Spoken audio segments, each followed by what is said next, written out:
You hear it everywhere. India is catching up to China. India will overtake China by 2040. India is the next superpower.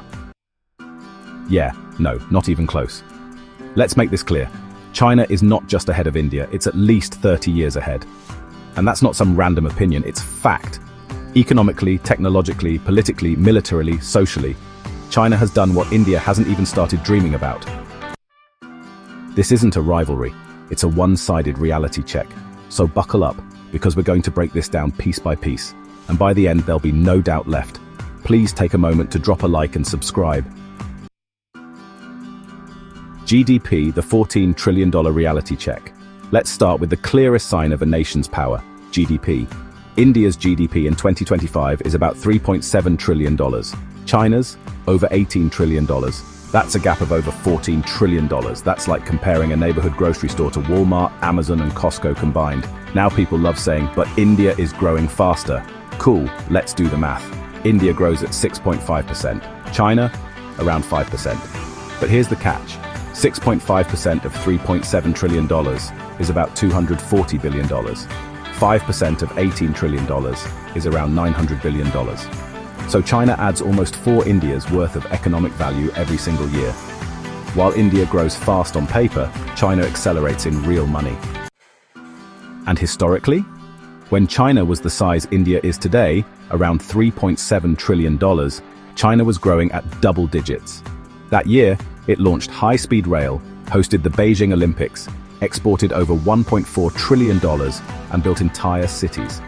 India in 2025 is at that same size, still arguing about one bullet train, still stuck at under $500 billion in exports, still struggling with basic infrastructure, and per capita, China today, over $13,000 per person.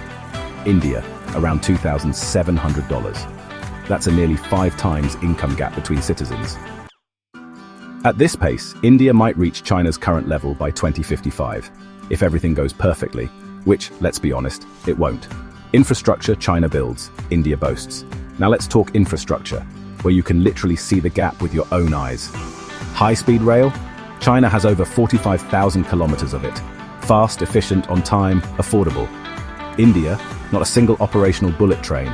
The Ahmedabad-Mumbai line, still not done after more than 7 years. Metro systems. China has metros in over 40 cities, many of them fully automated. India, barely 15 cities, and most systems are overcrowded, delayed, or unfinished. Airports? China has over 250 commercial airports. Beijing's Daxing Airport is one of the most advanced in the world. India's airports are mostly crowded, underfunded, and decades behind.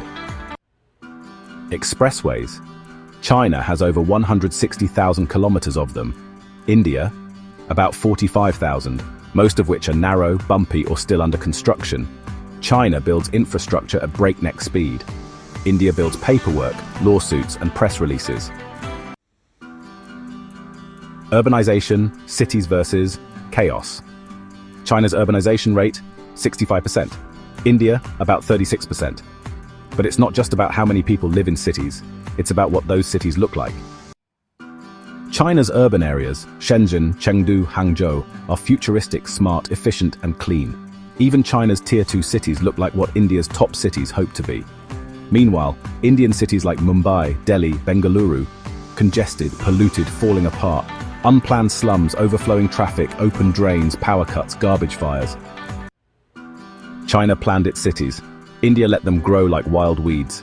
Even the average Chinese village today has roads, power, internet. In India, villages are still fighting for clean water. China is the factory of the world. It produces 30% of global manufacturing output, over $3.5 trillion in exports, nearly 70% of smartphones, 90% of solar panels, and half the world's electric vehicles. India, still trying to get companies to set up factories. And let's be real, even the iPhones made in India are just assembled there using parts from China. China has entire supply chains, from raw materials to finished products. India can't even produce a decent semiconductor on its own. Make in India, still a slogan. Made in China, still in every room of your house. Poverty, one solved it, one still studies it. China lifted over 800 million people out of poverty. It officially ended extreme poverty in 2020. India still has over 200 million people living below the poverty line, and it shows. In rural China, you'll find concrete homes, solar panels, fiber internet, and clean roads.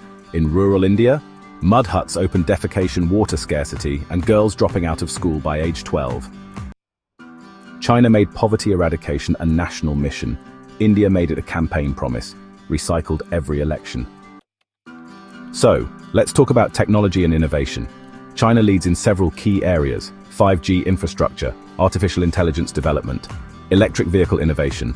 BYD actually sold more EVs than Tesla in 2023. Quantum computing, drones, robotics, and biotech. And India, well, it's still bragging about its IT services. When it comes to patents, China files over 1.5 million annually, and India, barely 60,000. Now let's look at platforms. China builds platforms like WeChat, Alibaba, Huawei, and DJI. And India, it builds food delivery apps. In terms of education, China's students are winning international STEM competitions. On the other hand, India's students are winning coaching center trophies and, well, stress. When it comes to outsourcing, India is where the West outsources work. But China, it's where the West buys technology. Global influence superpower versus spectator. China is a permanent member of the UN Security Council. India is still begging for one. China leads BRICS, the Belt and Road Initiative, global infrastructure deals, peace talks, and trade deals across continents. India makes strong statements, signs declarations, then gets outmaneuvered in its own backyard. China builds ports in Sri Lanka, pipelines in Pakistan, railways in Africa. India builds resentment with its neighbors and watches China walk in. Industrialization, China scaled, India skipped. China industrialized hard in the 90s and 2000s. Steel, textiles, chemicals, tech, machinery, it scaled everything. India skipped manufacturing and jumped straight to services. Now it's stuck with a huge unskilled workforce, low labor productivity, and zero global manufacturing dominance. India still has 40% of its workforce in agriculture, many of them making under $3 a day. China built factories. India built call centers. China invests in STEM, research, and R&D. It produces more PhDs, engineers, and scientists every year than almost any country on Earth. India produces millions of graduates, but a big chunk of them are unemployable. Why? Because the system is outdated, focused on rote learning, coaching centers, and exams that teach you how to pass, not how to think. China's students are designing satellites. India's are memorizing textbooks written 30 years ago. Governance and execution, doers versus debaters. China decides and executes. India decides, argues, files lawsuits, holds protests, delays, changes the plan, then maybe executes. China builds entire airports in 4 years. India takes 10 years for a flyover and still doesn't finish it. China launches mega projects like it's a game. India celebrates metro stations like moon landings. China is ruthlessly efficient. India is proudly dysfunctional. And no, it's not about democracy versus dictatorship. It's about efficiency, focus, and delivery. China is at least 30 years ahead of India in every way that matters. Economy, infrastructure, technology, global power, urban development, governance. India is stuck in overconfidence, nationalist memes, and vision speeches. While India talks about being a superpower, China is already reshaping the world. The gap isn't closing, it's growing. The reality is India will never catch up to China. China will keep pulling ahead, not by years, by generations. If you enjoyed the video, please drop a like and subscribe for more content in the future.